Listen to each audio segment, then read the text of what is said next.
again, Keith. Let's get it. Thank you for coming on. Sorry, Tom, I fucked up. Don't worry, bro. I recorded probably 20 minutes so far, Mm-hmm. and I wasn't recording. So I'm gonna reintroduce you, Keith, my coach, Sea Monster, Mr. Hagen. Thank you. Professor at the lab, coach at the lab. Thank you. Black belt. Phenomenal. You guys missed all the fucking compliments, and I'm upset. No more compliments. No more for you, compliments. Dom. That's it. Yeah, I as fucked far up as too people bad. know, I didn't compliment you once, dude. Not shit, dude. I didn't have any recording of it. But to kind of just brief up everything. Mm-hmm. So you started when you were 24 at the lab. Yes, got my start. I got a small introduction when I was a little bit younger to UFC. Planted the seed in my head, and then I was again just watching fights with the boys, constantly talking smack. And then my girlfriend at the time was like, "Dude, I'm tired of this, signing you up." Yeah. And honestly, it was just a blessing. The random fact that she could Google MMA in Arizona and that be the top search. Like, I just love stuff like that. Like the random coincidences, just these beautiful, the stars aligning, however you want to say it, fate. I love stuff like that. To put me at the lab, it's the only place I've ever trained at. Born and raised there, zero grappling, getting my butt beat every day. Pretty tough, you know, because there's a lot of good wrestlers at the lab. So if you have no grappling, if you have no base to start off, and that's kind of how I got my nickname, the Sea Monster. I was constantly getting taken down, playing guard off my back, throwing up triangles, arm locks. And one day coach was like, it kind of looks like tentacles are coming out of the ocean as you like pull your opponents in. And I think he called me like the Kraken for like one day. And I'm like, I hate it. And he's like, Sea Monster. I was like, I hate it. And then it starts growing on you, man. It just really starts growing on you. And it just ended up becoming this whole thing. And it's really cool because I'll go out in public now and people will yell, Sea Monster. Like they'll notice me. That's kinda, cool, It's dude. kind of cool. And then obviously being nicknamed from John Crouch is an honor. Like, I don't know. That guy's just such a mastermind when it comes to Jiu-Jitsu, MMA. One of the best coaches in the world. We're one of the best schools in the world. It's incredible to think that I'm over here teaching class and Cannonier's in, Marcus McGee's in, Mario Bautista. All these UFC guys are taking the class. And I mean, I grew up with them. So it's also pretty cool to see it come full circle. Yeah. Be a part of that. Now, how does it feel to be coaching? Like now that you know, we've been 20, so it's 13 years. Yeah. And now you're coaching. Yeah, 2 years in, maybe a little more than 2 because I started at like 2-stripe brown. And I could kind of tell coach was like slowly grooming me to start taking over the mornings and be a little more active. And I'll be honest, I hated it at first. I was very hyper-focused on my own progression, and I thought it was going to take away from my reps and my learning. And it honestly did the complete opposite because once you can teach the move, you have a deeper understanding of it. And I was also getting to that level where reps weren't, I don't want to say not as important because everything is an equal balance, but there came another level of understanding moves or why you do certain moves, understanding mechanics to a better level. And then when I got my black belt, I had just severe imposter syndrome, which I'm sure we've all felt in our lives. It was very intense at first. I was like, I don't feel comfortable. I shouldn't be teaching Mario Bautista, you know, or, you know, do I know enough to show these people something? And honestly, I just used it in the right way. I rechanneled the energy in a good way instead of letting it be a negative. I took it as a positive and started studying jiu-jitsu more, which is something I just personally lacked coming up. I always enjoyed the rolling aspect of it more so than the studying and being like a encyclopedia of moves. Yeah. And so I really just tied it all together. I used that as motivation to be better. And I thought, hey, I do have something to offer the lab. I do have something I can bring to the table. You know, coach's style. He grew up traditional, Gracie. All that stuff is great. And as far as MMA goes, super fundamental, good jiu-jitsu. But also we have a lot of guys that want to do tournament style jiu-jitsu, and that is a different game. It's not street fighting applicable. Like I try to, you know, always preface all these moves, whether, hey, this would work in the streets. This would be competition. So I like to really put that out there for people so they're not, you know, falling to their back in a street fight and trying to get an arm lock on this guy. Yeah, well, they're getting their ass beat, getting punched. And then their friend comes in and just soccer kicks your head off. You're like, okay. Yeah, that'd be fucked. So how do you study? You say you start studying jiu-jitsu. How do you study jiu-jitsu? Because I tried to study jiu-jitsu. I just watch videos on YouTube, but I mean, you're a coach, so it has to be a kind of different aspect of looking at it and, you know, planning out. Because you coach every single day, right? Every single Monday through Friday. So how do you how do you study it, and how do you come up with the curriculum for the whole week? Because that's got to be a lot. Yeah, it really is. And I stole a lot of the blueprint from coach and just even the instructors I've had over the years, people that have filled in, and I've taken even the bad ones. Not all coaches are great, you know, but I think you can still learn from that and understand aspects that might not be as good or maybe stuff that you didn't like. And I tried to morph it all together. But as far as like coach's strategy, when he came up, the Gracies, they'd show almost every class would be a new set of moves. And when you're new, you're not absorbing that knowledge. You're going to drive home and forget everything. You're barely going to remember your rolls. You're probably only remembering all the times you tapped, and you're just sitting there beating your head in. Yeah. But so I really like coach's style where it's every week is one set. So maybe it's a Kimura series, and all week long we're going to work Kimuras and maybe throw a couple curveballs in there. But for the most part, you're going to try to get as many reps as possible on the Kimura series. And then as far as what to teach each week as they come, I kind of, depending if we have tournaments coming up, something I can see that specifically we're lacking as a school, or maybe one student needs in general, because sometimes like maybe it's something you're missing in your game. You're missing guillotine defense. And I show it, and then another guy goes, wow, I didn't realize I was missing that too. Yeah. Or we go to last Saturday was the tournament, and I saw some stuff from the tournament. So I went home and was like, oh, look, you guys missed a couple opportunities to hit this butterfly sweep. So let's go butterfly sweep all week.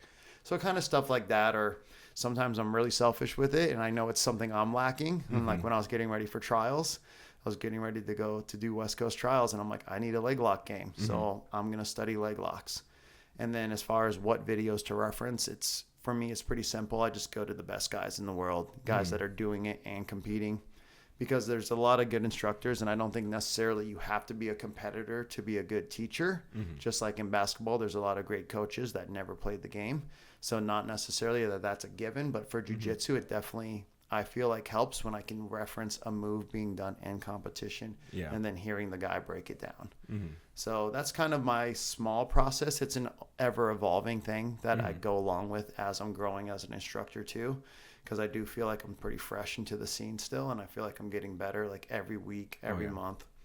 Do you watch do you pay for instructional, or do you just do YouTube?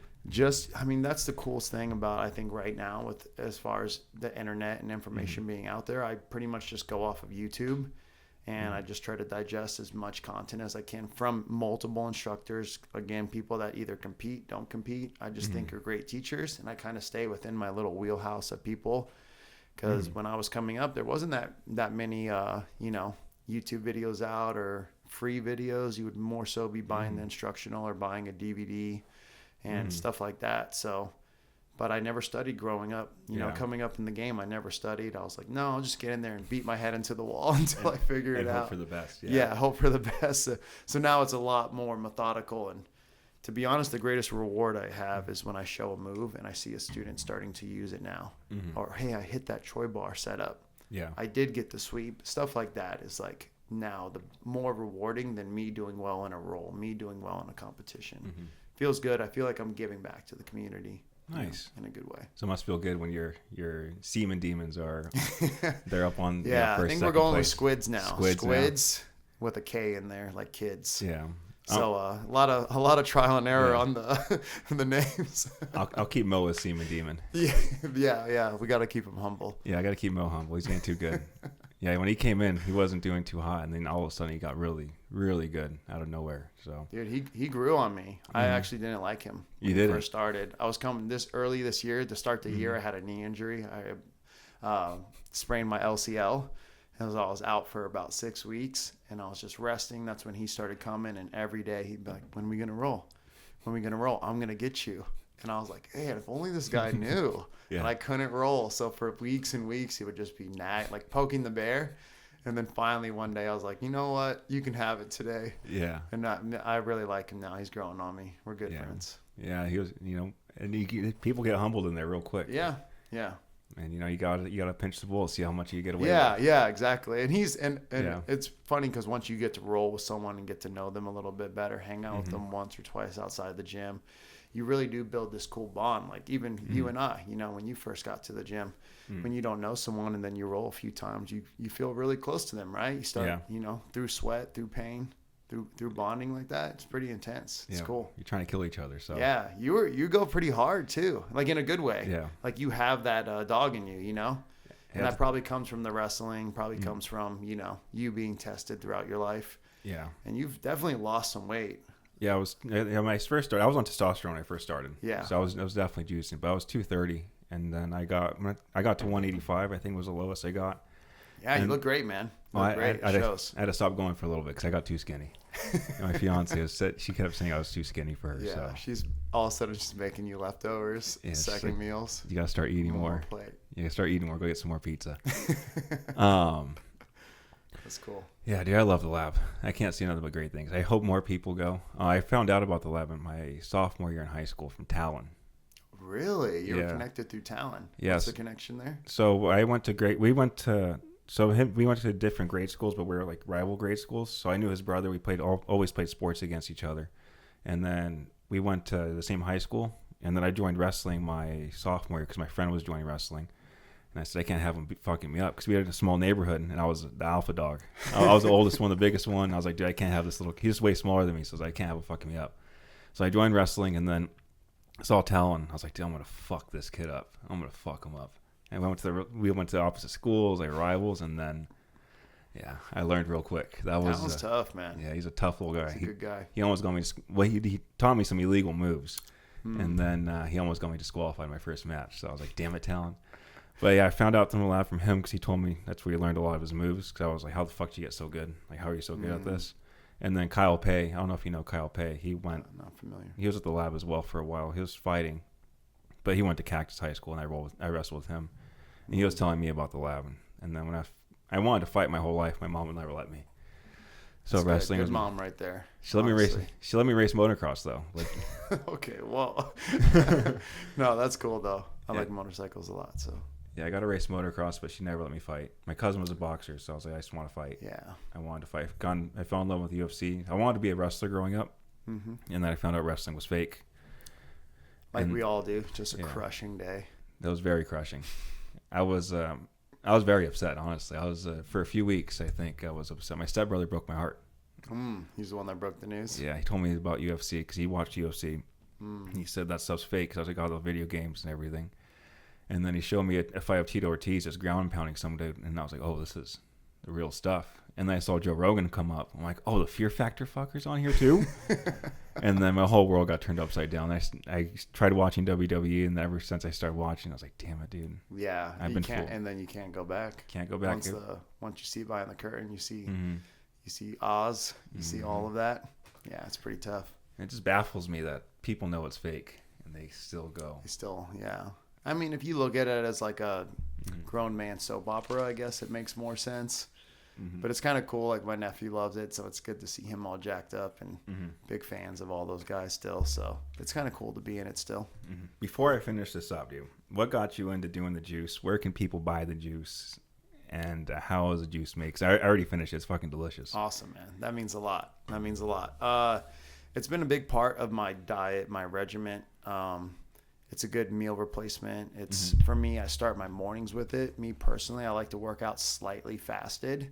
So I get up in the morning and I drink my water, I get a little bit of salt and herbal tea and then some juice in me.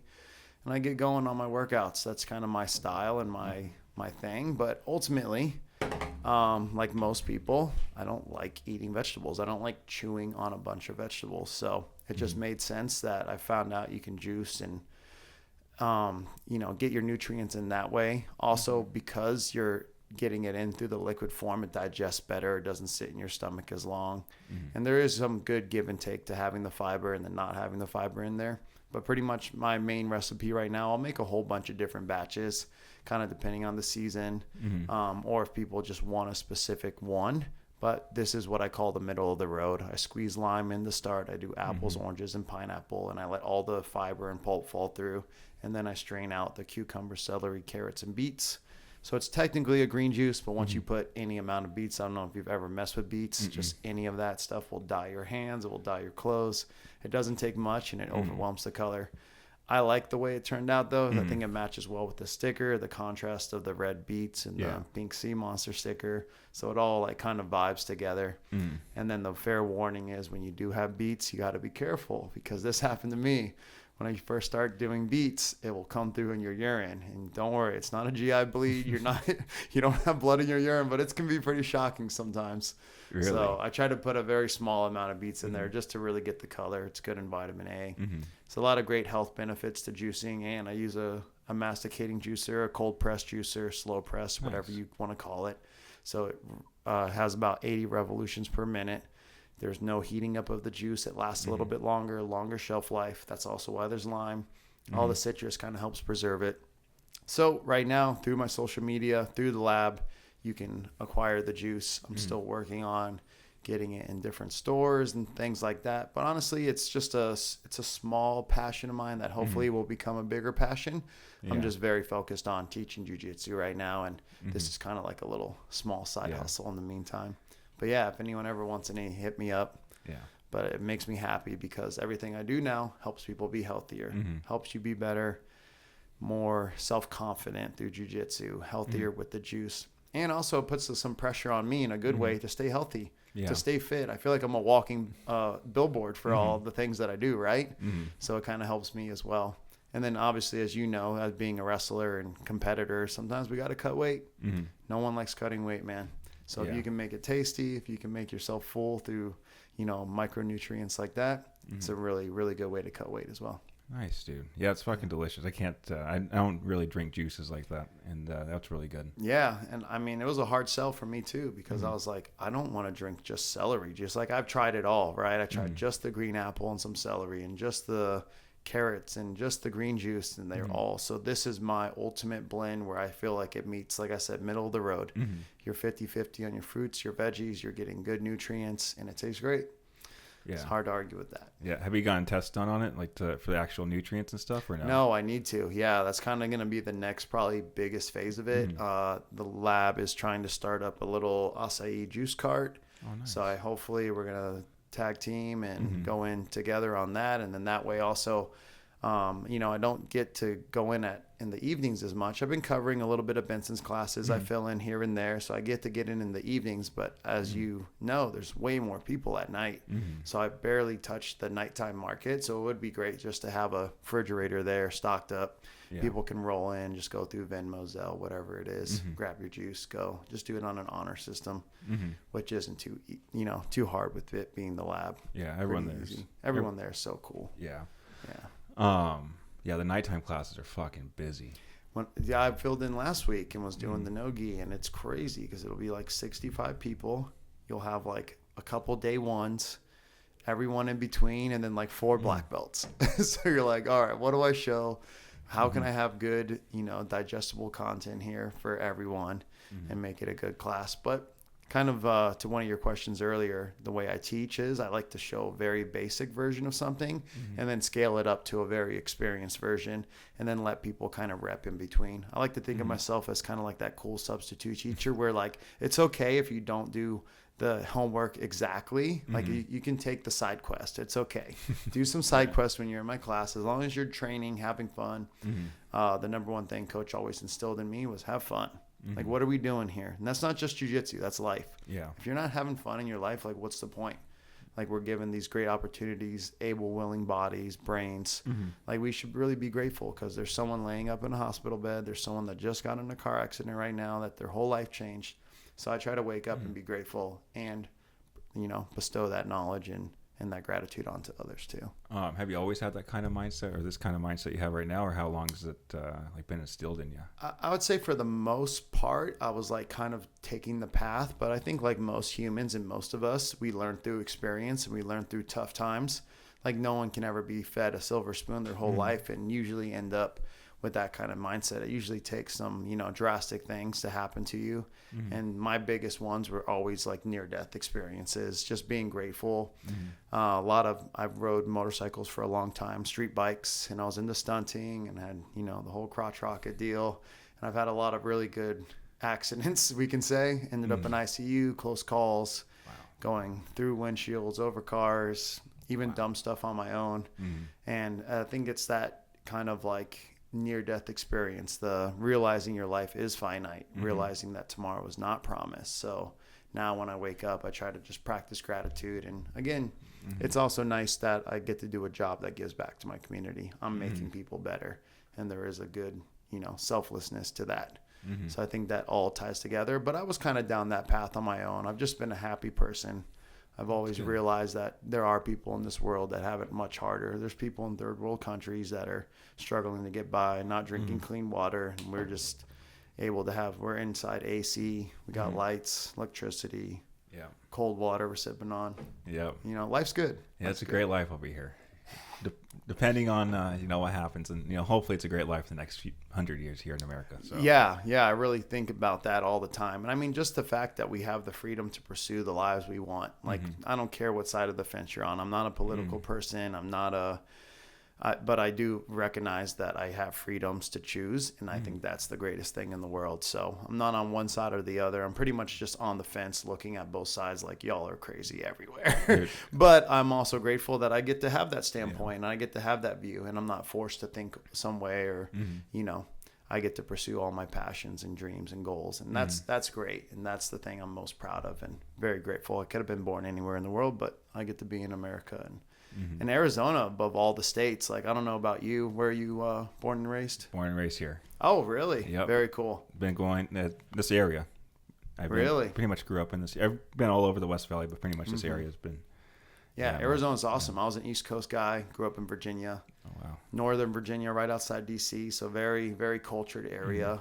Growing up, going to Baltimore Orioles games and right in that Maryland, D.C. area. So very, very community driven. There's a lot of different walks of life up there. And then getting out to Arizona, and I'm just a big nature guy too. I love hiking, love cliff jumping, love being outside. I just feel like Arizona has a lot to offer. Get through those few summer months, and that's it, man. We chilling.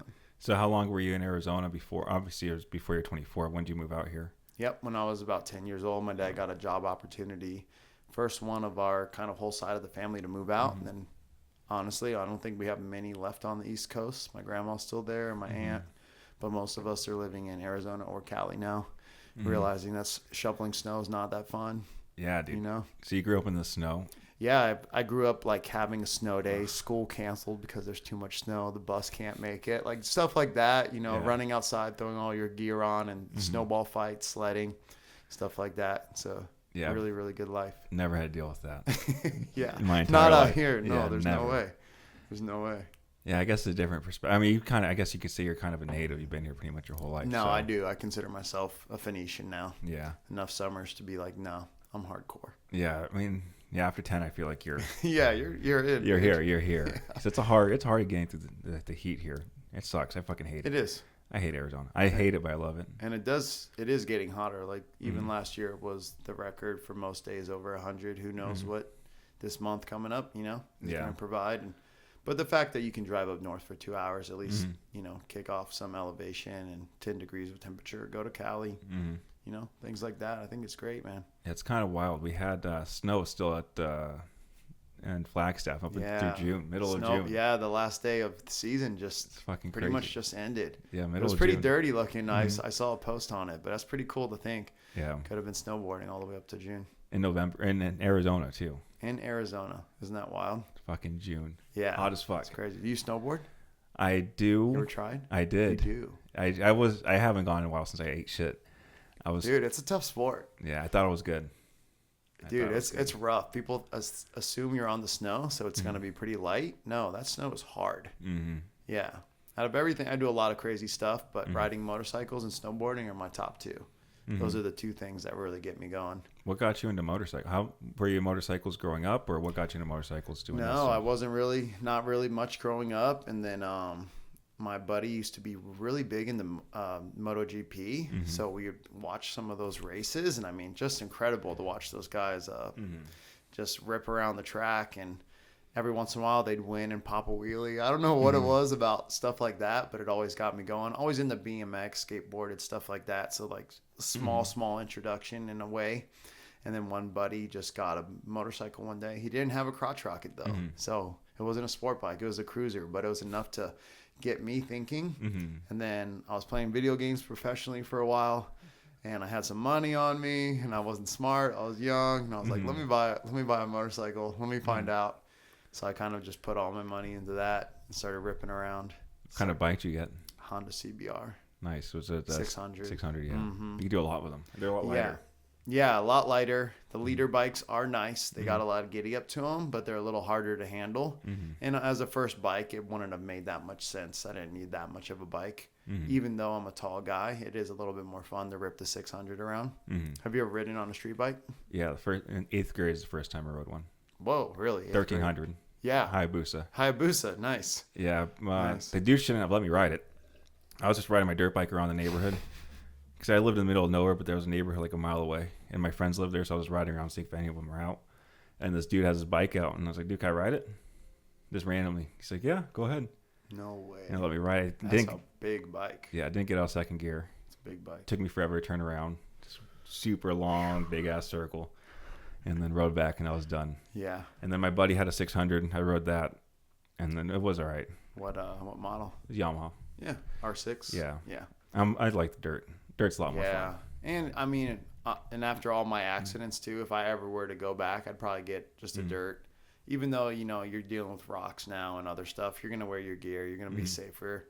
Because almost all my accidents but only one was just straight up my fault, just being dumb and stunting. Mm-hmm. But all the other ones were another driver hit me, someone hit and run, just some sort of accident, lapse of judgment. And you just assume, I'm going to do this. I'm going to go left. I'm going to gas it. I have enough bike. No, all those things happen so quick. So after like the third major accident, and I'm laying in ICU, and my mom's like the third time she had to come see me. I was like, okay, I'm good now. And then the last guy that hit me was so just out of pocket, and it was his fault, just not paying attention. He never admitted to what he was doing. I assume he was texting or something. He just made a left-hand turn out of nowhere. Luckily, we were on like a smaller road, like a side street, so we were both going about 30, and we just went right into each other. I didn't know what to do, so I just jumped. I was like, I think this is going to be better than just eating all of that, like all the physics coming together. So I jumped up, went through his windshield, flipped over his car. Wow. And then I still think it was the better play though, than just eating all of that. Just wrecked me pretty good, and then ended up, getting a lawyer, suing like not even like in a mean way, but it's just like, hey bro, you hit me, it's your fault. Pretty clear cut. Yeah. Luckily, his dad was in the military, had USAA insurance, which is a great insurance company. If you ever have to sue someone, you want to sue USAA for sure. They're pretty good with handling it, as long as it was clearly the other person's fault. And then, I still remember the lawyer's like, man, if you would have just broken a bone, you could get like 3x all of this. Yeah. And then that time around, it was like my second time getting a good lump sum of money, because the video game thing was fun and I had a bunch of money, but I was just too young and stupid, and you don't really learn lessons until you go through them. So then the second time around, I'm like, all right, let me buy a house this time. Let me do everything the right way. So I'm really glad I like reinvested it, stopped riding motorcycles, and just put more focus into living life. Yeah.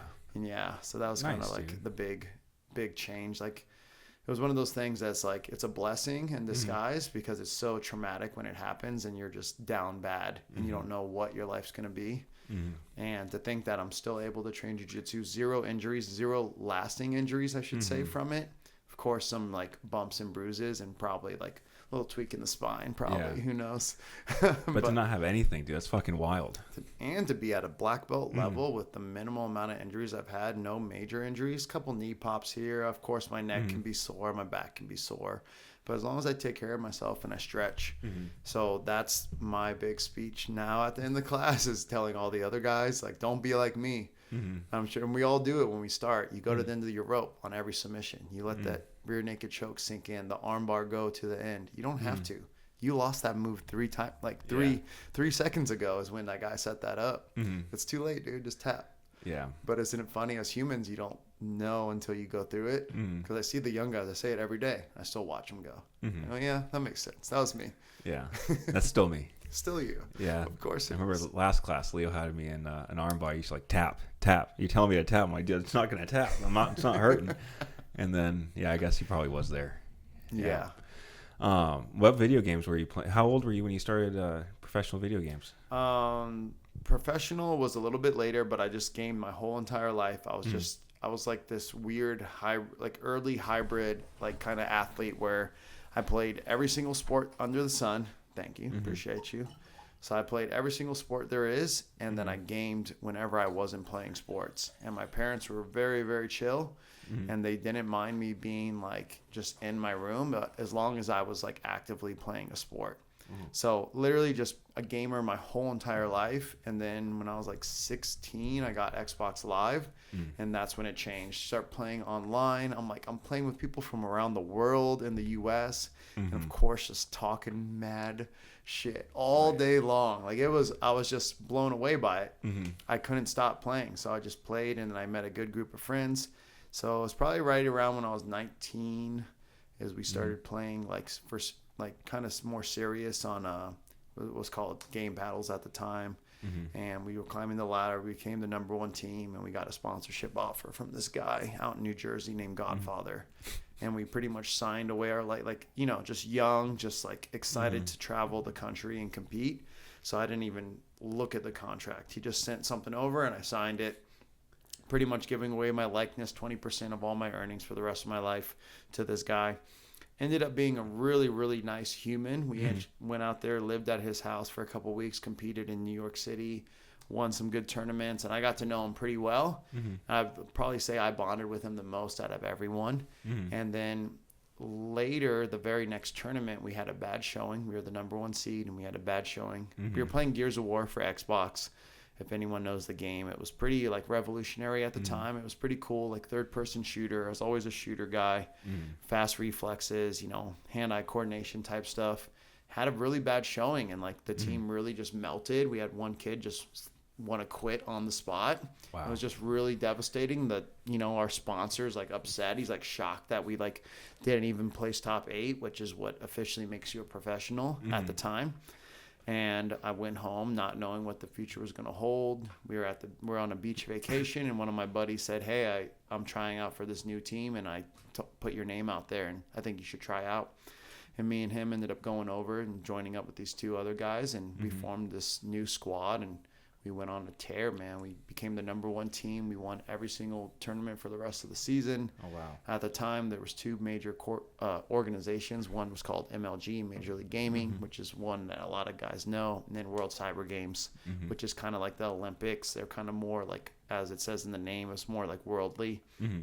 But ended up competing for that full year, gaming, you know, 10, 12 hours a day. It was a professional job. I didn't do anything else. And I'd just fly out once a month to a new city. We'd win.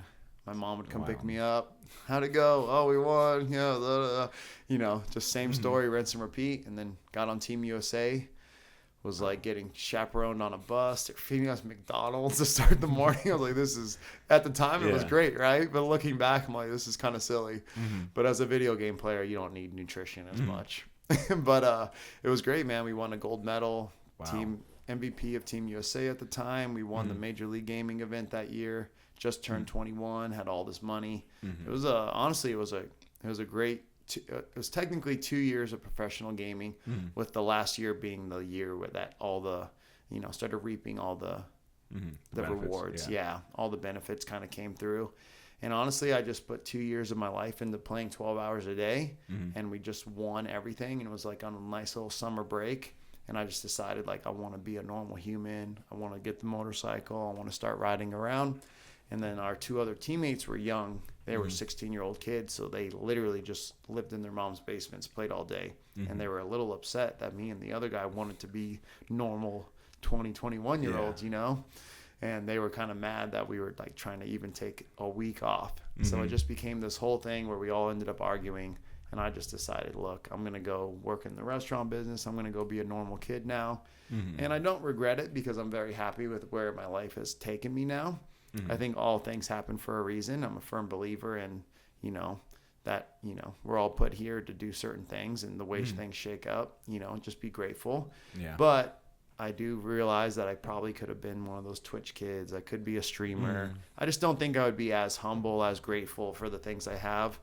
Probably have a lot more money, but not as good of an attitude towards life, which I think in the long run, we don't take anything with us when we leave this earth. So I'd rather leave a good mark on my community than care about whether I'm rich and I sit inside my house and have Uber Eats every day. Like that. I mean, you know, part of me is like, yeah, that is kind of cool. That sounds pretty nice. Like every gamer's dream, you know. Were you ever in the games? Oh, yeah. Yeah, see, you know. Hardcore. You know. My first one was RuneScape.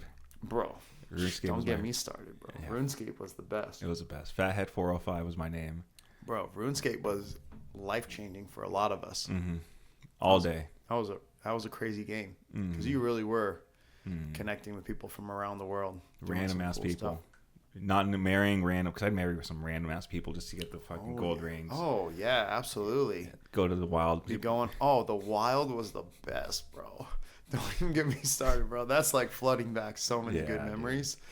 That was like the original one, you know. Not much of a competitive scene, but if you were with your friends, your clan, your guild, and you're with your boys, and you're out there in the wild, deep, like level 30 wild. Dude, fucking people up. Dude, yeah, that was a fun game. What other games were you into? It was that, and then a lot of the story games until Call of Duty Modern Warfare 2 came out. And then that's when that was a game. That was a life-changing one too. That was the main life-changing one. That one sunk me in hook, line, and sinker. Yeah. Especially online. Those lobbies. Bro, you got to be ready. I mean, I honestly think like it probably made us tougher, thicker skinned. Because you could never say anything to me that someone online hasn't already said about my mom, my dad, my grandpa. Like, no, I've heard the worst things in the world. Yeah. So now when I hear normal insults or I see kids getting like bullied nowadays, like, don't get me wrong, I'm sure everyone's got their feelings and emotions, but I'm like, no, I've heard way worse. Yeah, that's light work. There'd be lobbies where people all gang up, even the teammates will gang up on one person just to make them cry. Just seeing if we could get them to quit. Yeah, that was great. And then everyone would be cheering. Fuck yeah, we got him. And then if you get your clan in there, there's a clan versus clan, and then the real shit talking happens. Yeah. Search and destroy. You're all talking shit. I sucked. I wasn't that good.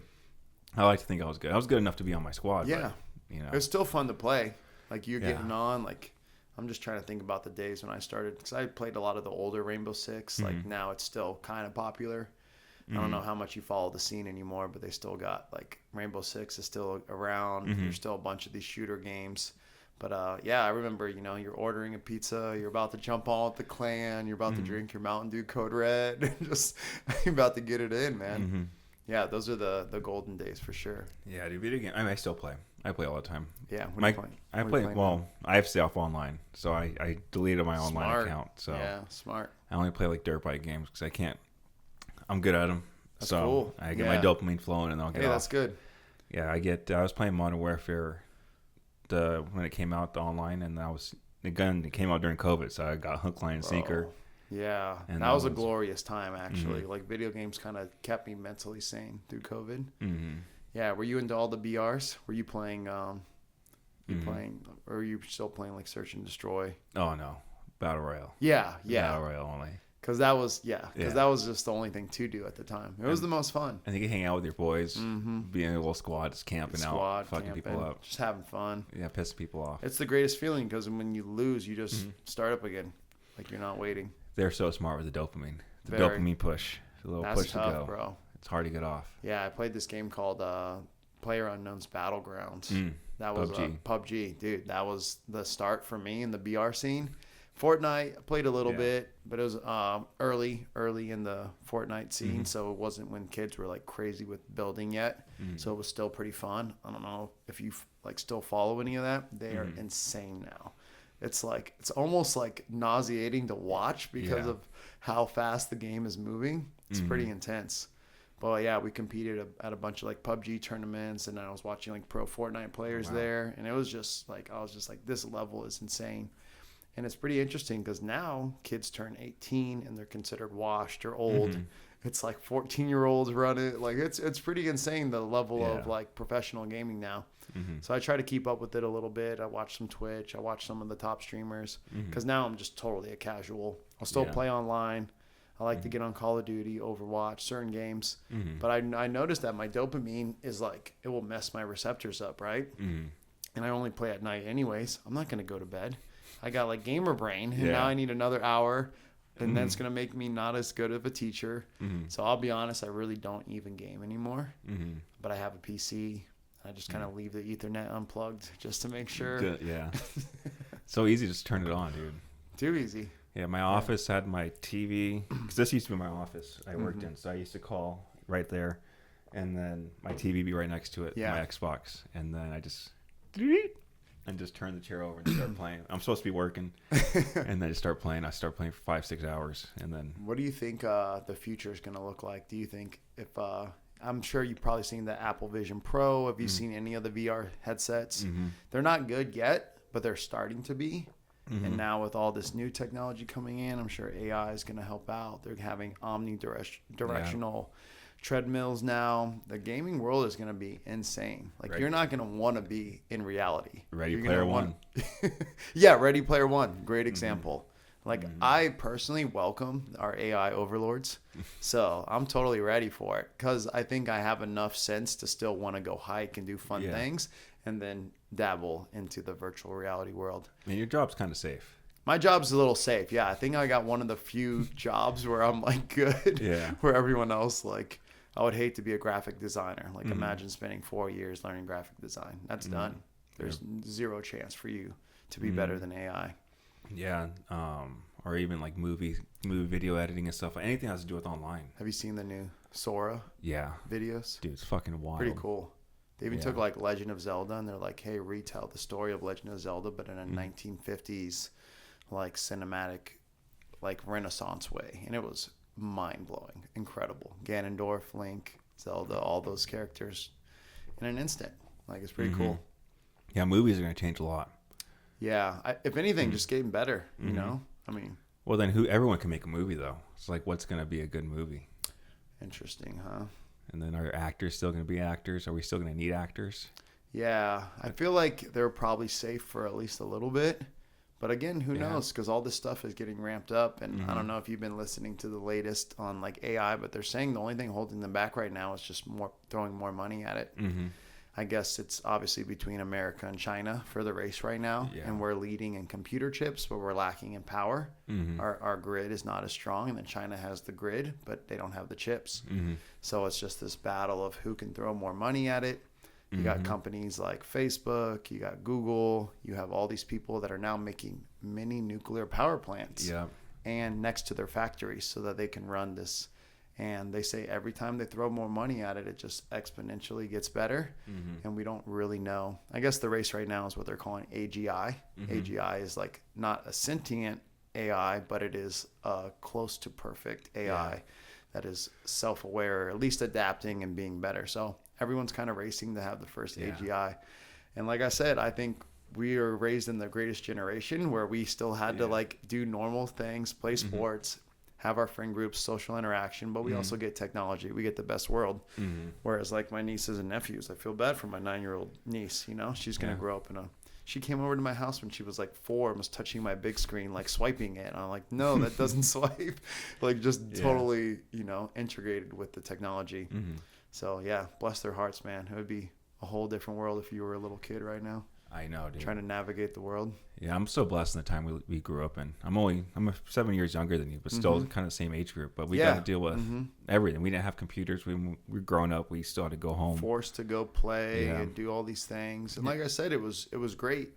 And then I'm really grateful to have RuneScape, you know, to have that era, because now that era kind of is going to go away. Like as video games get better, technology gets better. It wasn't this...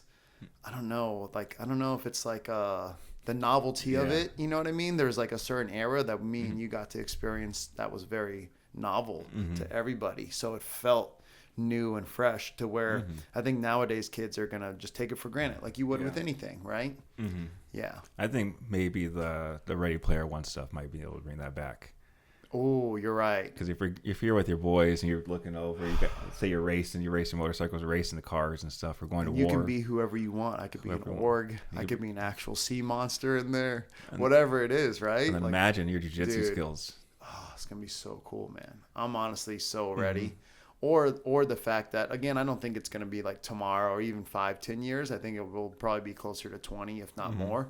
But again, that's great. That's the end of our, like, you know, towards the end, where hopefully we've done all the great things we want to do with our bodies while we're able to, and then just plug me into the matrix, man. Just put that thing right in the back of my head. Give me a feeding tube, you know, a little catheter. I don't want to get unplugged, dude. Just leave me in. Yeah, let's go have fun, dude. You can do whatever the fuck you want. I think it's going to be great. A haptic feedback suit, so you're going to feel all the gunshots. You're going to feel all the sword going or whatever it is. That's going to make people so lazy, dude. It is. It's either going to make you... If they made the guns and everything the same weight, though, it's going to make you super athletic. Yeah, and I don't know if you saw with all this Neuralink stuff that's coming out, they have that first guy that had the Neuralink put in. He's a quadriplegic, but he's able to use a cursor. He's able to play video games like Civilization. So right now, like RTS games, it's not like Call of Duty or anything, but this is, again, the early adaptation to it. He's like the first trial, and they're only going to get better with it, but they gave this guy the ability to move a cursor with his mind. So he plays a video game with his mind already. It's fucking crazy. It's going to be cool, man. It's going to be real cool. Yeah, I wonder how much technology we already have that's like that, though. Because we had the Invention Secrecy Act or whatever here in America back in the 50s. So I think that has like 6,000 patents that could have changed the world. Ooh. So I just wonder how far behind we are. If this is what they're allowing us to let out. Like, all right, you could have this. You guys could do this little shit. We've had this since the 50s, so you guys are way behind. And that's what I really believe, like the... what are they calling UFOs now? UAPs. UAPs. I think that's really what it is. It's just like advanced drone technology, things that can just move like crazy. It's just technology that we're not allowed to know about. And I even think just higher ups, like high government officials, can't know about it. But it's also really curious. But to think that if they have technology like that and they're not letting us in on it, like how close are we to cooler things? Or if it's already out there. Who knows what we're controlled by. It's kind of weird. There's 8 billion people. There's so many fucking people. Yeah, that's a lot. And there's only a few amount of people. Think that there wasn't that many that long ago.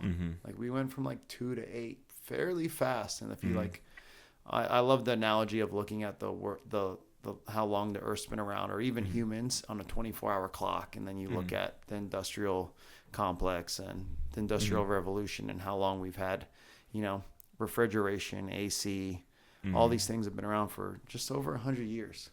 Like, it's pretty incredible to think about. Like, time is really exponentially speeding up, or at least technology is, and then we're still, caveman instincts. We're still the old hardware, just with new software.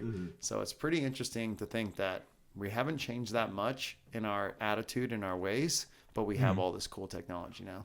Yeah. Yeah. I mean, it would be cool if we changed a little bit in our attitudes, because it's kind of scary, because we're very Roman still style. Yeah, and that's the whole the thing about AI.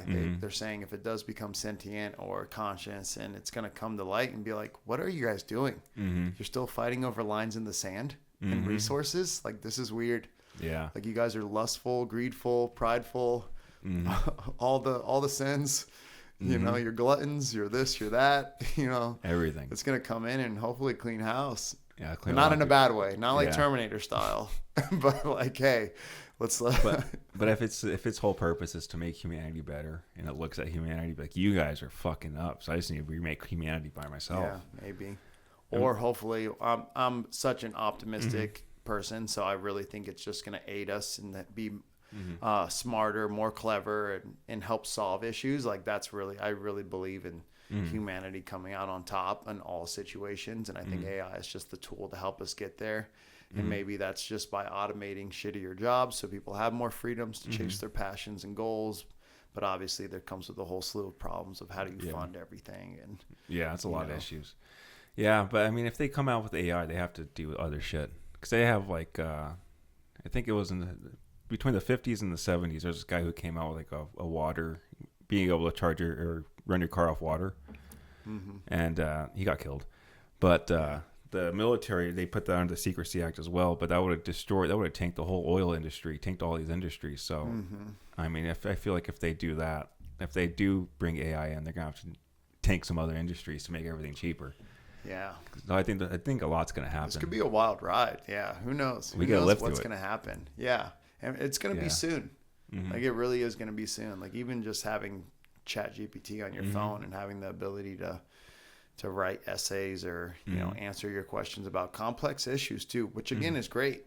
Back in the day, you're only as smart as your neighbor, like just the people around you. Like, you were only as smart as the guy next to you was telling you this is how things work. Yeah. At least we get to fact check, and we get to have other avenues of knowledge. Yeah. And I'm grateful for it because I'll be honest, I have a lot of skills and I learned them all off YouTube. Learned how to play guitar, piano, drums, all these random things. You can't figure it out, YouTube it. Yeah. Jiu-Jitsu, YouTube. It's great, man. YouTube's the best new university, right? Yeah, YouTube University. Yeah, man. YouTube University is where it's at. Yeah, I've been a long time student for sure. Yeah, I'm worried about ChatGPT. Not worried, but I'm excited for ChatGPT 5 because I don't know if you've seen all the data centers here that are being built, but there's a shit ton of data centers that are being I've noticed built all over the place here. All over. And that's just gonna feed all the AI, feed everything, all the these information. chip plants, all these things. Yeah. No, it's gonna be great. I still think it's gonna be great for humanity and great for people, but there will be an adjustment period. Stuff's got to change. We're gonna have new ways of life. Or like the fact that you're going to go to a restaurant and probably get served by, robots the whole time. The food might be better. It might be. It might be perfect consistent. every time. Yeah, consistently perfect. Consistent. You don't have that cook that needs a smoke break. So yeah. I don't know about you, but I worked in the restaurant business for a long time. So were you a server? Yep. You seem like a server. Yeah, server for sure. Where'd you started in heart of the house? I started at like a mom and pop shop up in Cave Creek called Kokomo Joe's. It was pretty cool to like see the kitchen and like see how that works at first, and then get moved to front of the house, and also work in like your typical environment of like the movie, waiting. It's literally just like that movie when I started, because no one ran that place. It was privately owned, so everyone was doing every drug under the sun, and everyone was on this or drinking or this. They had this thing, and I got to watch thank you. I got to watch to see how that unfolded, and then I went to Red Lobster and became a server over there, and it was just totally corporate mindset, corporate attitude, which I loved because I didn't want my manager to be on this substance or that one and be mad at me today and then chill. I like the consistency of it. So I actually thrived. I did really well over there, and it allowed me to train jiu-jitsu and have an injury. All right, take a day off, give up my shift, or I need more money, I pick up a shift. So but I remember my first girlfriend I ever had, I took her to Red Lobster on one of our first dates, and I just thought I was a baller. I thought I was so cool to be at Red Lobster, getting unlimited biscuits, having lobster tails, and then to work, fast forward a few years, start working there and realize, it's just seeing behind the curtain. Like, you start learning the magic tricks, and you're like, wow, there's no magic. This is all just, basic stuff. A farce. Yeah. Yep. Yeah, the restaurant industry is a wild industry. Did you work in that? Yeah, I started at Lolo's Chicken and Waffles. Ooh. Yeah, I met Larry at this food tasting place. Larry White's the owner. And I said, dude, let me work for you. Let me be a server. Never worked in the restaurant industry in my life. And he's like, yeah, you have experience that I've sold. I've been door to door. And he said, yeah, go ahead, go work for us. And then so I worked for them. Straight up like server off the jump. Right off the rip, yeah. Dude, the straight server. It's pretty interesting job, isn't it? Yeah, I fucked up. I left my first 3 customers there without their food. Yeah. Yeah, they walked out on me. I forgot. It's a really tough job. Like I don't think people understand. Like it's not as easy as you think. You're like really on the spot. Yeah. It's a lot. And then when the plates come out hot as fuck, you're the one holding all 3 plates, is burning. They don't know what you're going through. You're keeping the straight face, and you gotta lay them out. But yeah, it's a very tough, especially when people steal your shit. How long did you make it in the game? So I did Lolo's. I think I was 22, 21, 22. I was 22. I was still able to go out. I was 22. And then I think I stopped in the restaurant just because I went to IHOP. And then I went to Applebee's. They're in the same plaza. But I think I stopped during COVID. So 2019, I stopped. So dude, yeah, you 4 or 5 years. Some good experience. And you worked at what I consider like right at that casual dining. Like Red Lobster I considered like slightly upper casual, to where you're going to have fun at work. Your coworkers are probably cool. They want to go out. They want to party. You're going to run into that clientele that expects a lot of you, but not like fine dining expectations, which is pretty cool. Yeah, so it's kind of like the Wild Wild West when you're right in that like Applebee's area, the Red Lobster area, Olive Garden. You're going to get some pretty wild times over there. And I don't know if your coworkers are cool, but they kind of become your family, and you usually go out with them. And I didn't talk to any of them. Oh, wow. Yeah, Good for you, dude. Yeah, I didn't. You probably stayed out of a lot of trouble. Yeah, that was my whole goal. I just saw, because I worked a lot of jobs. I think I counted out, I think it was close to 30 jobs I've worked. since I was 16. But I saw a lot of people fraternizing and stuff and being friends, and then I see people date, and then they break up and stuff to go to work together, and they start dating other coworkers. Yeah, that's the worst. And then they start beefing and fighting. I'm like, dude, I don't want any of that. That's the worst. Don't want it. So I just kept my work at work, because I know they all go party, do drugs together. Sounded fun. Or it'd be sad to see someone go work their whole shift, $100, and then go spend 80 at the bar. And I was like, that makes no sense to me. I've done that before. Yeah. And I mean, we've all been there, but I'm really grateful that I just never really liked alcohol. Of course, I'll drink for a special occasion, or, I can go out and have one with some buddies and enjoy myself, but I'm lucky that it's never been my thing. So it was pretty easy for me not to go out and like at least spend money on alcohol, but I definitely like to party with people. Yeah. Like I liked it when it was like, 12 of us were going to go out and hang out. We used to do this thing. You said you've been in this area for a while. There was this outdoor, it's called Salty Senoritas. Yeah. Dude, that place, we mobbed there. I can't tell you how many Friday nights, Saturday nights, outdoor bar for people that don't know. It's not around anymore, sad, but volleyball, all sorts of things outside. And you can go there and not spend a dime. Yeah, just have go so much fun. We would play volleyball all night long. And then, everyone that would drink would go drink. And, a few occasions I'd go down, have a couple drinks down there. It was fun, man. That was a great spot. Go shut it down. So you don't smoke anymore either? No, don't. Nice. Stopped. I know it will always be there for me. It's the only thing that I have actually really enjoyed. Yeah. But I'm just the guy that gets lazy. I'm just the guy that can't be productive on it. As soon as I smoke, I'm not answering my phone. I'm gonna play video games. I'm gonna watch YouTube. That means I'm door dashing food. I'm not cooking. I'm staying up late. It's a snowball effect for me. And I've just tried over the years. Moderation, once. I'm just not that guy. Yeah. So I finally learned that, hey, I got some good things to do in my life right now. I have some really, really good years in me where I can grind and really become something special. And then when Ready Player One and all this AI is out, dude, I'm going to be out of my mind just in the VR world. Yeah. I guarantee it, dude. Guarantee it. But you smoke, right? Like a chimney, yeah. Cool. Yeah. Do you have a preferred method? Right before class. But like bong guy, joint guy, edibles? I have 2 bongs. I prefer a bong. I'm a bong guy. Yeah. Yeah, for sure. I just feel like it's cleaner. I have a pipe for when I'm cleaner but intense. Yeah. I have a pipe for the occasions outside of the house. Yeah. I almost fucked up right there. I almost fucked up. So before training, huh? Nice. Yeah, I try not to smell, but they always end up smelling me. But, yeah, it's pretty hard. Like that's probably the one downside to marijuana. It's just so stinky, skunky, whatever. But for the most part, I would never be able to tell anytime I saw you. I never trained and smoked and trained, maybe 2-3 times out of all the years. Wow. And it's always like an open mat. I was just never good at learning something. I could, if I already had a skill established, then I could smoke and then amplify the skill. But typically I was not a good learner. And also, like I said, not productive. So I wasn't the person who was like, want to go do physical things. Yeah. So I don't know. That was kind of my little journey on. It's crazy how it has a different effect on everyone. Everyone's so different. Because I've met so many productive people on it. And I'm like, good for you. I wish that was me. And then just the whole diet thing, constantly cutting weight. It doesn't make sense for me. Yeah. So are you competing a lot more often? How did you take a big break from competing? Yeah. And then when was your last before the ADC West Coast trials? 2 years before that. Brown belt gi, IBJJF.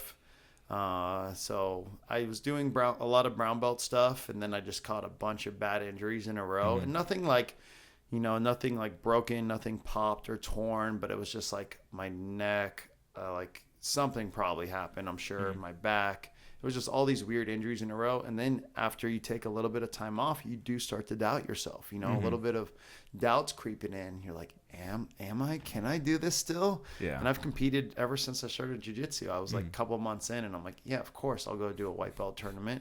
So I've never been scared to compete, but I think maybe as I was getting to the higher level, I was starting to question it a little bit. I won some good ones at brown belt and I felt like I was doing well. And then I just had all those injuries, and then I got my black belt, and I was like, whoa. So I think part of it was just like, I probably could have pushed it. I probably could have went in there with some injuries, but I was just kind of waiting for the right time. And then I waited so long and then picked West Coast trials to be like, yo, let me come back. So that's kind of a wild, but I like doing stuff like that. I like really testing myself. And that's when I also started getting into no-gi, and now I just favor it. I think no-gi's so much better. That was going to be my next question. Do you prefer no-gi or gi? I'm a traditional gi guy, and I'll take no-gi now all day long. I think it's just awesome to think the idea is you have more opportunity to scramble. The matches are more exciting. The game's kind of going there. As far as like rule sets as well, like most no-gi tournaments now, you're leg locking. The point systems are a little bit better, whereas IBJJF is like you can't heel hook, you can't reap, you can't do all these things, which aren't very dangerous. They can be. I understand why they're there. But for the most part, if we're going to grapple and try to hurt each other, we should be allowed to do every single move. Yeah. So I think that's the best part about ADCC and a lot of these no-gi matches. Like even at trials, I went for the ridiculous idea of trying to buggy choke someone, and he slammed the crap out of me, and it felt like a mini car accident. I still stayed in it, almost got him. He was gargling. It really upset me that I couldn't finish it, but that initial slam really did take a lot of the enthusiasm out of it. Yeah, but it's a cool rule set. I like that idea. Like if we were in the street, like I shouldn't be doing. I obviously wouldn't do that in a street fight.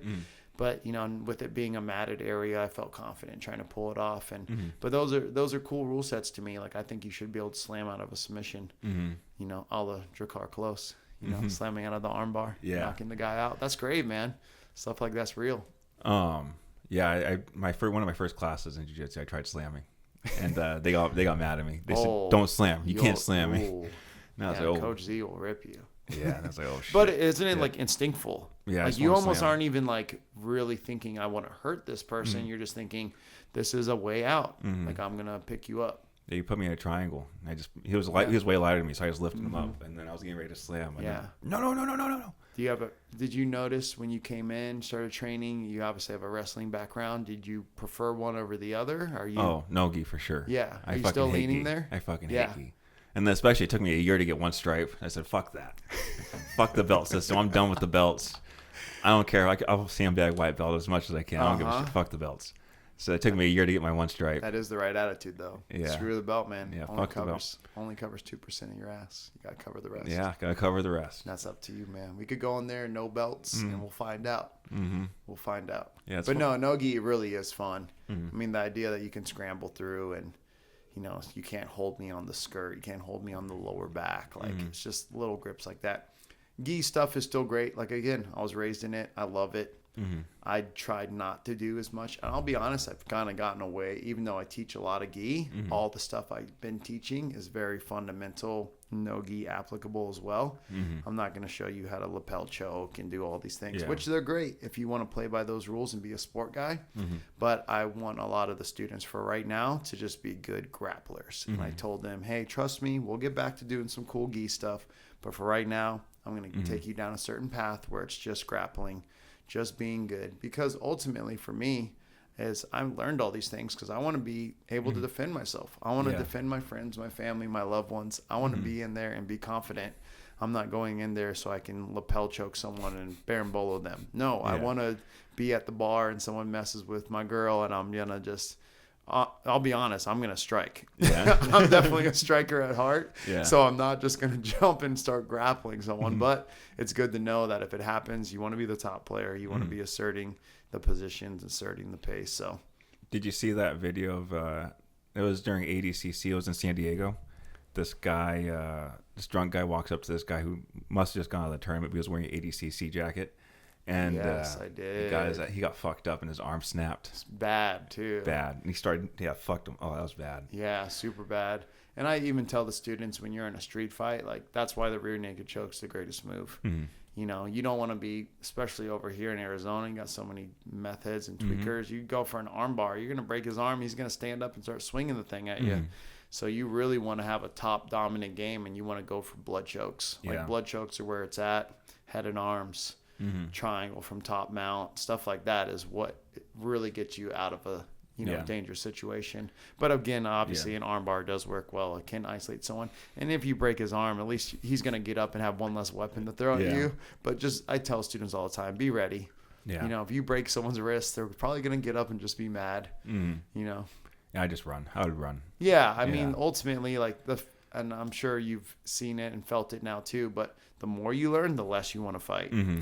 All those guys that want to fight, it's like they're trying to prove something, or Mm-hmm. they've yet to accomplish something they're looking for in their life. Yeah, or they just don't know who the fuck's standing in front. Who could be standing in front of Dude, them? Arizona is like a mecca for martial arts now. I know. I was thinking that. Yeah. Go ahead. I had Chungon on Sunday, and then I was just thinking, I was like, dude, the lab alone has 5 of the top 15 people in the 135 division. Isn't that crazy? And I was just like, dude, what the fuck, dude? And then there's still more coming up that are still in the ranks. I'm like, dude, that's fucking wild. And there's obviously way more gyms. There's a Fight Ready, AZ Combat All Sports. the gyms. And then, I mean, just the fact that everyone carries out here, too. Mm-hmm. I don't want to be messing around. I'm not honking at anyone. You cut me off, Yeah. you got it, dude. You have it. I got nothing to prove. But, yeah, I mean, so many gyms, and then ours alone. And you look at these smaller weight classes, these guys are in crazy shape, killers.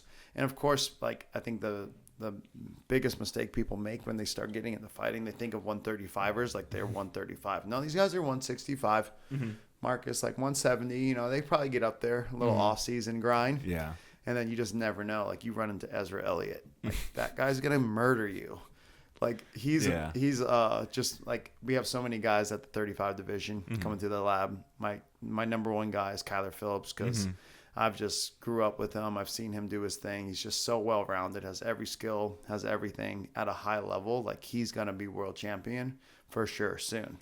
And then you got Ezra just turning pro. I've met him for a couple of years. He's been here in Arizona. We lived together a little bit, but this guy would come in with his blue belt, and I'm like, who is this guy? And he'd be giving me hard rounds. Sometimes he was just catching me just off the rip. Then you find out he's a multiple-time state champion wrestler. He's one of those guys that did gi and actually learned how to do gi. Wasn't just using his wrestling.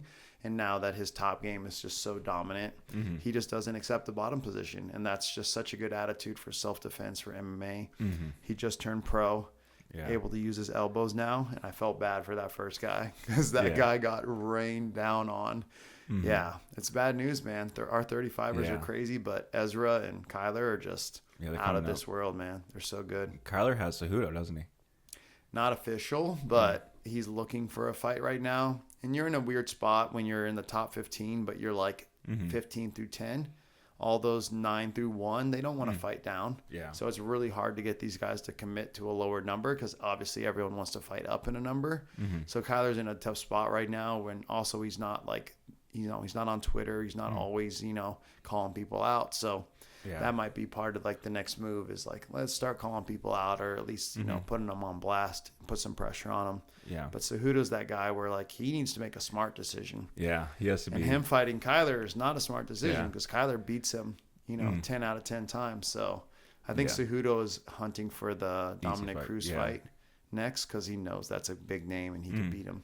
Yeah, I think he could beat Dominic Cruz. I would like to see Kyler fight Rob Font. That would be a good scrap. But again, I think Kyler beats everyone.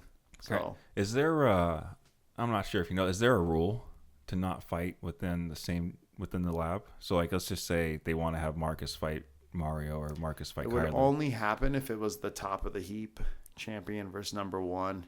So literally they would never have to worry about that unless one guy was the belt, which is interesting because Sean has the belt. Sean, I honestly think, beats Merab. I think he pieces him up and knocks him out. Merab's very hittable. It can be one of those tough fights where like the first round's probably going to be very indicative of how the fight goes. Merab gets the takedown and can gas him. Sean always has that sniper ability. So I think that's probably the most interesting fight right now. Yeah. But I see Sean being champ for a while.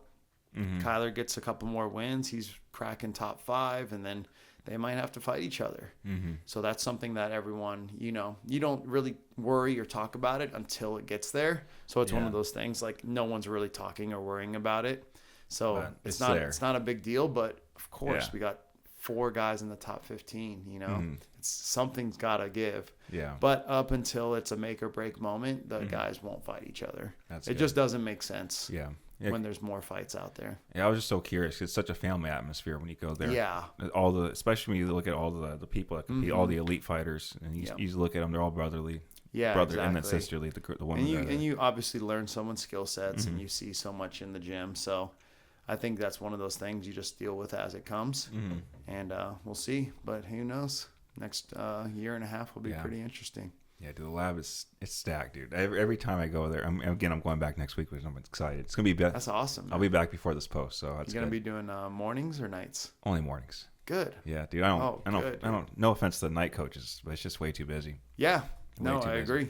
Like I'll be doing sparring, I'll get stepped on, or I'll get clipped because I'm just looking around the whole time. It's different too. People are like done with the workday. They're like almost trying to let out some of that energy they've built up. Yeah. Mornings chill. Everyone's happy. Yeah. And I'm a morning person in general. I think it's great to work out in the morning and then just have the rest of your day to kind of get moving on things. Yeah. The lab is opening up that second building come like mid-July. So there will be more room. They're going to put the cage over there. So room 1 will be all matted. It's going to be awesome. Where are they? Tons of space. What building are they going to? Is it still in the same plaza? Yep, same plaza. Literally out the door, straight ahead is like a tapestry or like garment shop that went out of business.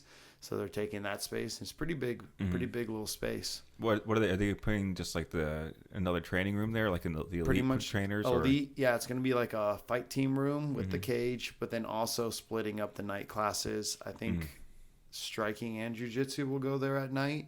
At least jiu-jitsu, because I know they can get up to like 85 guys in that room.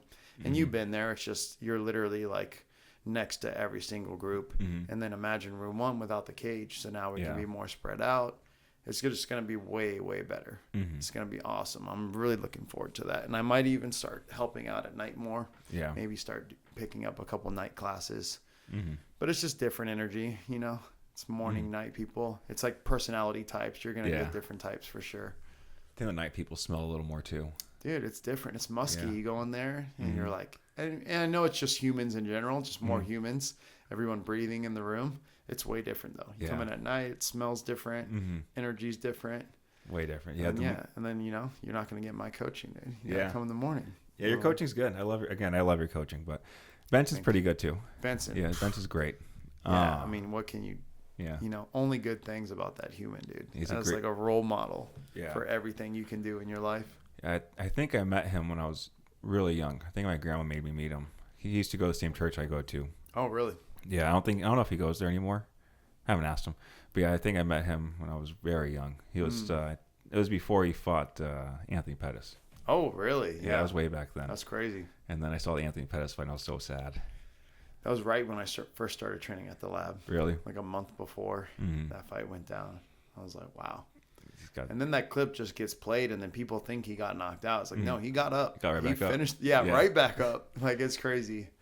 Yeah, no one really watched it. That was like one of the first viral clips, I think. Probably. At least that went on like the major news networks and stuff. Yeah, I think so. Yeah. Because the other ones, a lot of they would never show UFC or any mixed martial arts on ESPN and stuff like that. And I think that one was on there because I saw that one everywhere. Everywhere I went. That was like the used clip for sure. Do you ever plan on going to like MMA coaching, or you just plan on staying jiu-jitsu?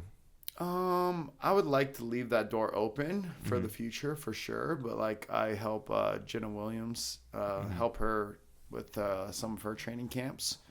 You know, on the jiu-jitsu side, of course, but it has opened up my brain to think more like what is MMA jiu-jitsu, what is MMA grappling.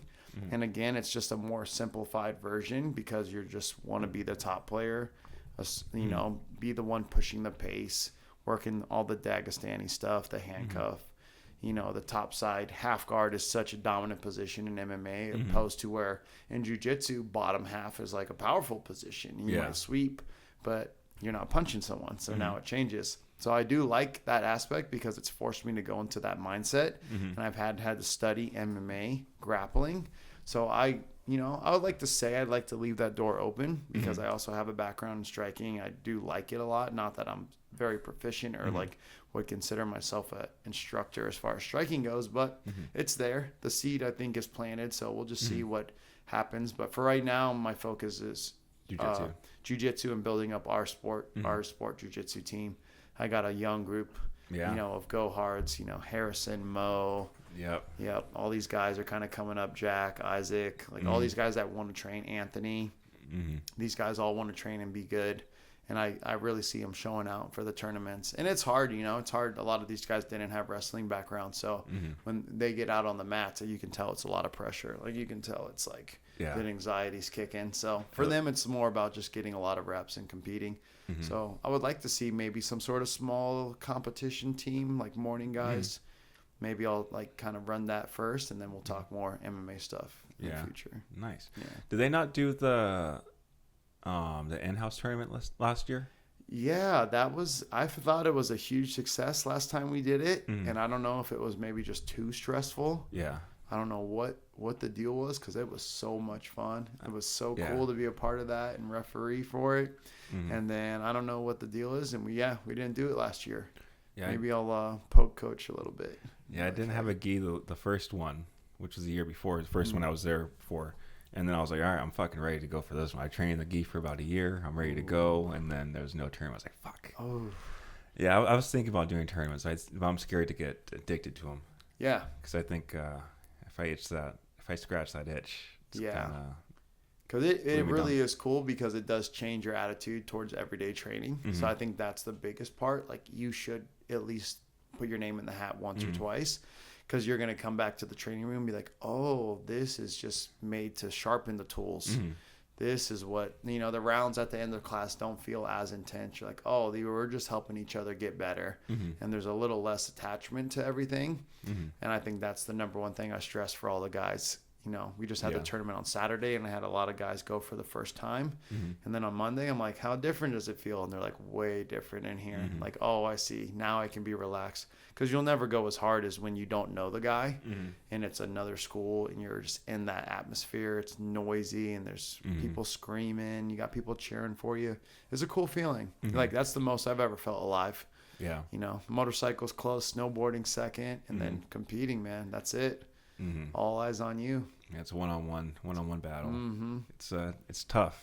It's tough to do your first. I'm glad I got to do it when I was young. So yeah. I would love to see you in there, man. Seriously. Yeah, I was thinking about it. Man, I want to, and then I just don't want to get addicted to it. Yeah. Because if I just don't want to get hurt. I just don't want to get injured. And, I know. If I get injured during a tournament, that's the hardest part, because imagine how much a lot of us, and I still struggle with it sometimes. Like, there's still times where I fight out of things and I get out, but I'm like, I probably would have been better off just tapping. Yeah. And then you take a tournament mindset, and you're like, dude, people do not tap in tournaments. It's crazy, especially these ADCC opens. And I'm not talking about trials, the opens, stuff that's worth nothing. Like, people are going in there and letting things. I've seen so many people limp off the mat, knee injuries. Straight ankle locks, they're letting stuff break. It's crazy. Yeah, dude, I'd like to think I tap, but I don't think I would. Like, I know. I don't think you would either. And in class, I don't fucking tap. Like, dude, I'm not gonna stop. I'm not gonna tap, and I mean, I will tap if I need to, if I know fucked. But like, I don't like tapping. I get pissed off myself if I have to tap. But I love talking shit to people when I'm getting my ass beat, like especially to Leo. Yeah, bro, he's good, dude. He's getting good. He shows up every day now. It's good. Like, that's like the only secret to grappling, is literally just keep showing up. It's like the easiest, hardest thing you can do in grappling. It's the only thing that gets you good, is putting in the mat time. But it's also the hardest thing to do. Yeah, showing up every day. Yeah. So if you're getting beat up, it's discouraging. If you're getting beat up, it hurts your body. So it's a fine balance between the mental and the physical of grappling. How can you go home and still treat yourself in a good light, even though you got tapped 7 times and you are so mad at yourself for it? Well, the cool thing about jiu-jitsu is you can do steroids, so that is like a big thing now, especially with these. Like, even in that last tournament, I could tell the last guy I went against, I was like, this guy just feels ridiculously strong. And just looking at him, and I'm like, his traps are like touching his earlobes, and I'm like, okay, this is a little ridiculous here, but hey, man, to each their own. Have you ever thought about the juice? Oh, of course it's crossed my mind. And not necessarily the juice, but more like the peptide game, I guess, now is the thing that strikes my curiosity. I'm just injury prone, so I get injured a lot. And I think maybe just looking at as a recovery tool. But I've also been very thankful that I won the genetic lottery. I've never competed in a master's division. I'm always adult, even though I've qualified for masters for a while now. I'm always in the adult. I'm always going against the top guys. And I haven't felt the need to do it yet, but I think as more time goes on, the more understanding I have of it, the more it does spark my curiosity. And then obviously hearing about other guys using it and how hard they're able to train, how fast they're recovering. I've seen guys get knee injuries, neck injuries, ankles, and then they're healing up with these peptides more so than anabolic.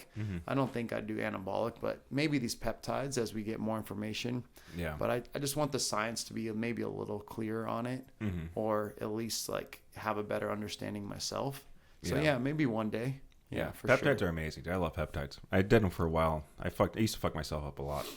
Everything I've ever heard about them is like, honestly, like I've talked to I've had 7 guys now talk about BPC 157 and just how amazing it's healed their injuries. So stuff like that definitely sparks my curiosity because I don't necessarily need like EPO or testosterone, but stuff like that obviously would help. But it's the healing time, just cutting down the recovery time would be incredible. It does help out a lot. So you will attest? I will attest. I have sources I will not say, but I have No, sources yeah. if you need. No worries. They're super cheap. They have. That's what my other buddy said. He's like, it's incredible how cheap it is.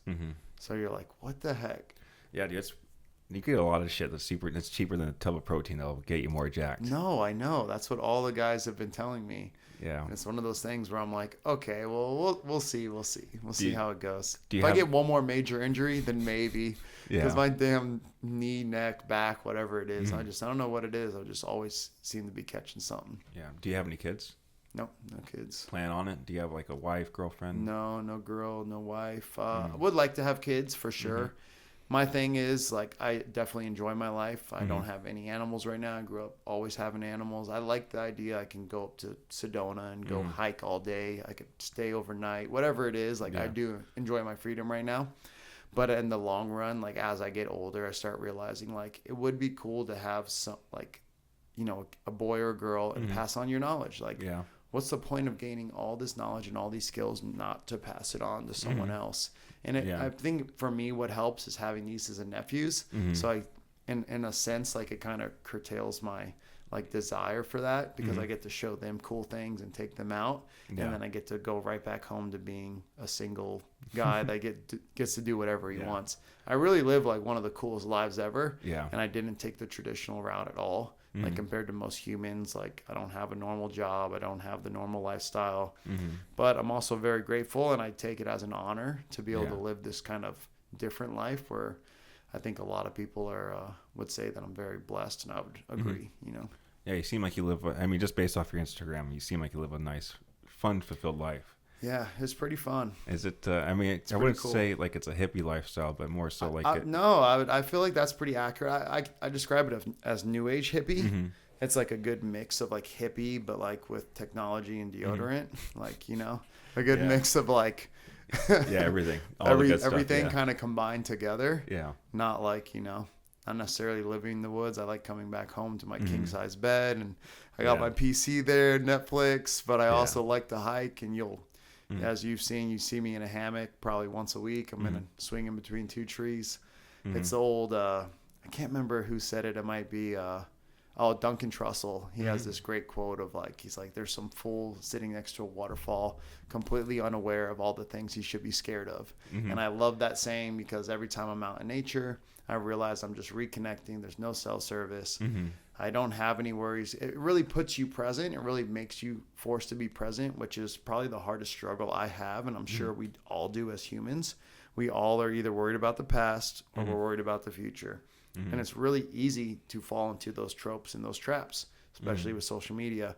So that's kind of my time to reconnect and just be in the moment. And that's also why I like cliff jumping, because you have to be dialed in. You got to be ready to go. Like, it's a really dangerous hobby, but it's one of the cooler ones that I've been really into the last couple of years. Yeah, cliff jumping is, especially the one you did, like the iconic Lake Pleasant cliff, dude. That one's cool. I'm glad you know that spot. Yeah. Because like you said, it's like if you grew up around this area, you know that spot. You've been out to the back of the lake before. Yeah, I broke when it was towards the end of the season, my friend said, no balls. You won't front flip. And I said, fuck you. So I didn't even go look. I just ran and just front flip and then over rotated and went smack. Dude. And this, that's a tough one. Yeah, that was... front flip, you're very likely to over rotate. I can't tell you how many times I'm out in the wild and someone's like, I'm going to do a front flip. And I warn them, I go, hey, it's cool because you feel the most confident, but you're more likely to over rotate it. Oh man, I'll send you this clip after when we're done. It's the greatest front flip fail I've ever seen in my life, dude. Yeah, I can't wait. I'm excited. Dude, I love watching people get fucked up. Dude, what is it? Is it because we've been through pain? Probably. I think that's what it is, right? Yeah, we've eaten shit on bikes, and we see other people, and you're like, you fucking idiot. You fucking idiot. Yeah, fails are the greatest. Yeah, I try to stay off Instagram. Now I'm doing this. I have to be on there. Yeah. But I tried staying off. I deleted it for like 2 years. Did you? Good for you. Yeah, I got too addicted. I looked at my screen time one day during COVID, and it was like 8 hours just on the phone. I'm like, dude, fuck that. Most of it was social media. I'm like, dude, I'm addicted. No, so I am too. Yeah, and now I'm re-addicted because they hook me, dude. Yeah, they get you. It's pretty easy to fall into the traps. I'm glad I do feel like I have a pretty fair balance to it. I use Instagram, of course, and then I'm on just watching YouTube Shorts, stuff like that gets me. I'm a Reddit guy. I'll read. Yeah. But only like MMA. I just find that it's a great source to bring all the news into one place. So I'm a big Reddit guy when it comes to MMA or like checking world news, stuff like that. And then, obviously the YouTube and then Instagram. But I do my best. It's mostly at night. But again, trying to it's hard. limit. It's hard, man. They got a good system going. It's a good algorithm. So before, it's got to wrap this up here soon. Before we wrap it up, how much do you charge for you do personal training classes? And I assume at the lab or do them anywhere they need to meet? Or I got mats, so I can do them at my house, someone else's house. It's too hot now, but I can always have done them outside before. But the lab's the best place to get in contact with me. It's a $100 hourly rate, but it's one of those things like, hey, we can talk about it. You want to do multiple, we can lower the rate. So $90, $80, depending on how many classes you want to dedicate to. And then obviously I want to make it applicable and affordable for everyone because it is that's a lot of money. I remember how it was when I was coming up. I took a lot of lessons from people and it was like, that's going to be a whole day's work for me, in the restaurant business. But it does help you get a lot better faster. It helps you having a coach that's dialed in on the little mistakes you're making. So yeah, $100 an hour through the lab. Talk to me. We'll set it up and we'll figure out a way kind of in between. And then can they do group classes for that same 100? Let's just say Mo and myself go do it. I prefer that actually because what happens now is you and Mo get to split it. So $50 each. Obviously, maybe a little less on your reps, but what happens now is I'm a third-party observer, and now I get to really see where you're holding your right hand or why did you grip with your thumb this way and that way. So I actually prefer it not only for the sake of I don't got to be getting head and arm choked for 100 times, but also because I'm going to have more knowledge and more, awareness of what is happening when you're doing the move. So yeah, group lessons for sure available. Yeah, just wanted to verify. Yeah. All right, Keith. And then they could catch you. This will be soon at the lab. Sea Monster Juice Co. Instagram, _JJ for my social media. You can hit me up. That'll be at the lab. And also, I'm just making it constantly throughout the week and would love to help people get healthier. Did it have a brown belt before or just kept it a black belt? Dude, when I was a brown belt, I said put a black belt on there. And then I was like, put instructor. Before I was even an instructor, I said put instructor bars. Yeah, my cousin is an awesome guy. He did the logo design for me for free. Yeah. He's just a great human. He does it professionally, and I couldn't be happier with the way that turned out. And I'm just very, very blessed that he was able to help me out with it. And just to think that, nickname from John Crouch to all the way to a sticker to making people better at jiu-jitsu and their health. It's cool, man. It's crazy. It's a wild ride. It's cool. Just because I'm such a nerd with it, obviously he's holding it, juicing it like you would. And then carrot, because I'm a big Dragon Ball Z guy. Kakarot is Goku. So if I was going to pick a vegetable, it's got to be carrot. Yeah, dude. Kakarot. Dude, fuck yeah. Yeah. I knew where we were friends. Yeah. I was wondering if you're a Naruto, because I saw you post anime. I was like, damn, hopefully he's on Naruto. Are you Naruto or? No, DBZ. Okay. Dragon Ball for sure. Just verifying. I like all anime. If I had two favorites, it's Dragon Ball and then Hunter x Hunter. Those are my kind of two go-tos. But I just like anime in general. I think it's just a great way to tell a story and have amazing characteristics. And I'll be honest, like I learned a lot of life lessons through watching that, so and Goku is just such a good figure to why not have someone cooler that's just constantly testing themselves, a great human, treats others well. Like I feel like you can learn a lot through that. He's one of the reasons I want to be jacked. Dude, I mean, come on. Train like a Saiyan, and you're looking at Goku. And I mean, and don't get me wrong, of course, like I think men and women both have unrealistic standards, but you hear women say like, oh, you know, look at them photoshopping the magazines, and then like, you know, no one ever talks about the action figures we had growing up. You're looking at Goku on animes, guys with like freaking 12 packs, and you're like, man, we had some pretty unrealistic body standards. Yeah, my whole time growing up was like, if I work out, I could look exactly like Goku. I just need to work out. Just need to work out, man. Never happened. You said you were a WWE guy too, The growing Rock, up. yeah. Yeah, all these guys just told us to eat our vegetables and just train hard. And it turns out, no, Rock, just admit it. We know, Dwayne. We know. We know. Dude, Eddie Guerrero, my favorite, passed away from probably the juice. Probably. Yeah. Just lie, you cheat, you steal, and then you pass away, bro. That's another thing that scares me. I'm like, let's just get a little more. Yeah, a little more understanding. Steroids is a fine line because you're giving and taking. So you're giving yourself a bunch of testosterone, but you're taking away somewhere else, and endocrine system somewhere else, and fucks you up. And that's just a good metaphor for life, or that's a good understanding of like almost everything in life, right? We got to make these decisions. How long are you in the sun? Are you using sunscreen? Not sunscreen. Are you eating fast food? Are you eating healthy? I like the old saying like pay now, pay later. I like the idea of like paying now, pay a little bit more for my food, try to be a little more health conscious, aware of what I'm doing. I want to live to be 120, you know, without science and medicine helping me get there. Yeah. And then hopefully I'll be like 180, Ready Player One status. Ready Player One, just ready. Locked in, dude. Well, Keith, it was a pleasure having you. You the man, Dom. Seriously, Pleasure. appreciate you, brother. You're awesome, dude. You're awesome too, my friend.